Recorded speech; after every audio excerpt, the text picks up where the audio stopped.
भगवान बुद्ध जब उनका अंतिम समय था, भगवान बुद्ध को पता चल गया कि अब मेरे जाने का समय आ गया है, तो भगवान बुद्ध के एक सबसे प्रिय शिष्य थे जिनका नाम था आनंद। आनंद को कहा, बेटा आनंद, अब हमारे जाने का समय आ चुका है, अब जितने भी हमारे शिष्य हैं सबको अवगत करवा दो, सबको बता दो कि भगवान बुद्ध अपना शरीर पूरा करने वाले हैं, जाने वाले हैं, और अब अंतिम उपदेश देकर के जाएंगे। अंतिम समय है तो कुछ न कुछ उपदेश देकर के जाएंगे, अंतिम क्षणों का अंतिम उपदेश होगा, इतना भगवान बुद्ध ने कहा।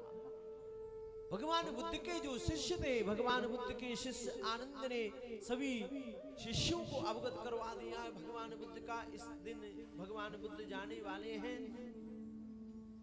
अपने नित्य धाम को प्रस्थान करेंगे, इसलिए सारे जितने शिष्य थे सब एकत्र हो गए, सबको सूचना दे दी गई। भगवान बुद्ध अंतिम उपदेश जब भगवान बुद्ध जाएंगे तो अंतिम समय में करेंगे।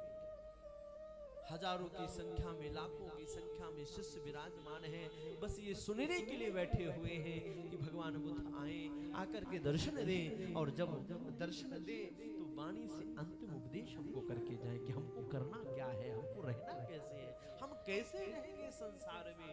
नेत्रों में सबके आंसू भरे हुए हैं, सब रो रहे हैं, गुरुजी जाने वाले हैं, सबको भयंकर दुख है, हृदय में पीड़ा है सबके, भगवान चले जाएंगे। और भगवान बुद्ध सुबह से 2-3 घंटे इंतजार करने के बाद आते हैं। जब भगवान बुद्ध आए उस समय उनकी जो छवि का वर्णन है हमारे भगवान बुद्ध के चरित्र में लिखा है, उस समय भगवान बुद्ध एक कमल का फूल लेकर के आए, हाथ में कमल का पुष्प ले रखा है, आकर के गद्दी में विराजमान हुए, शिष्य नीचे बैठे हुए हैं, कुछ बोलेंगे 1 घंटा हुआ, 2 घंटा हुआ, उस पुष्प को भगवान बुद्ध घुमाते रहे, वाणी से कोई शब्द नहीं स्फुटित हुआ, कोई शब्द नहीं निकला। अंत में भगवान बुद्ध खड़े होकर के चले गए।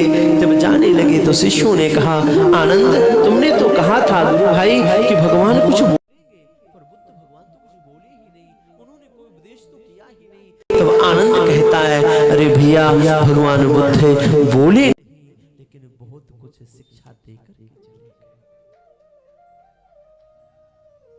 बोले क्या शिक्षा दिया, हमारी तो कुछ समझ में नहीं आया। बोले भगवान बुद्ध ने ये उपदेश कर दिया उस कमल के फूल को लेकर के कि संसार में रहना बुरा नहीं है, पर इस संसार में ऐसे रहना मेरे प्रिय शिष्यों जैसे कमल का फूल रहता है, रहता जल में है लेकिन जल में लिप्त नहीं होता।